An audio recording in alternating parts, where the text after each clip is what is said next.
We're following some breaking news here on CBS Sports HQ. Oregon found themselves a quarterback. Former Oklahoma pivot Dillon Gabriel headed west, according to our partners at 24/7 Sports. Gabriel, one of the most sought-after players in the transfer portal. Next year will be his 6th season playing college football. All right, so Gabriel joined Oklahoma in 2022 from UCF, where he threw for over 7,200 yards and 61 touchdowns in 3 seasons. With the Sooners, he threw for over 6,800 yards and 55 touchdowns with 12 interceptions over the past 2 seasons. He was 6th among quarterbacks in total passing yards this past season. Let's break this down with Danny Cannell and Matt Zenitz, who joins us from 24/7 Sports. Matt, I'll come to you first here. How does this potent offense at Oregon change with Gabriel under center come 2024? Well, they have a Heisman finalist right now in Bo Nix, and now all of a sudden put themselves in position where have a realistic chance to have another Heisman contender next year in Dillon Gabriel. So there were some other schools, as I'm sure you can imagine, with somebody as talented as Dillon that were interested in him upon his entry into the portal. But Oregon was really the school from the beginning that seemed like it was of most interest to Dillon, and something that just made a ton of sense for both sides. He ultimately visited in the last couple of days, and this got locked in coming out of his visit.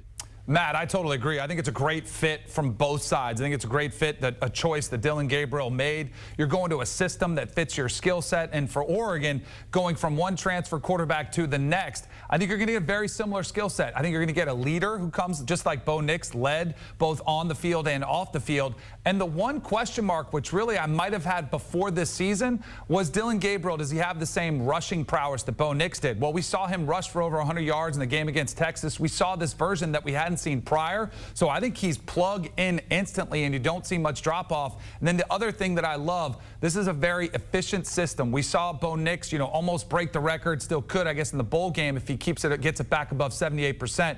But Dillon Gabriel, very pinpoint, precise passer with the football, which is required in this more short, controlled passing game system. And let's not forget, too, Oregon moving to the Big Ten. So, now they have an established quarterback. Danny, is this the best quarterback in the Big Ten now? You asked me that before, and I was racking my brain. I'm like, well, let's see what J.J. McCarthy does. But I would say even as a pure passer, just thrower of the football, it wasn't like the Big Ten was incredibly deep with guys putting up big numbers. So, Jeremy, I think he is. I think instantly Oregon moving to the Big Ten, I think they've got the best quarterback who probably will be, depends on what happens with Ohio State, who they bring in the transfer portal or who they end up starting next year.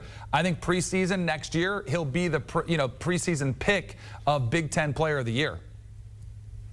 So 2 quick things with that. First of all, Dillon was somebody that once Oregon became aware of just him being available, became a top priority for them, and view him just as a terrific fit for what they do offensively, to follow up on what you were saying, Danny. But the thing that I'll throw out also, so I'm big on just looking at what's next. And the thing that I'll throw out to go along with that, Oregon may not be done at the quarterback position. So Oregon came into this not only looking for a 1-year guy, but they're also in the market potentially for a quarterback of the future to go along with that. And Dante Moore is a former 5-star guy that's in the portal right now, was a top 5 overall recruit in the 2023 recruiting class. And based on the latest information that I got on Dante yesterday, the 2 schools it sounds like he's most likely to visit are a combination of Oregon and Michigan. Because for Dante, even though when it comes to top recruits, most of the time you see these guys wanting to be on the field immediately. With Dante, it seems like there's a real willingness right now to, if he finds the right situation and a situation that he feels really good about, to sit, learn for a year, and maybe be in better position, better prepared to take over a starter come 2025. So Oregon might not be done yet.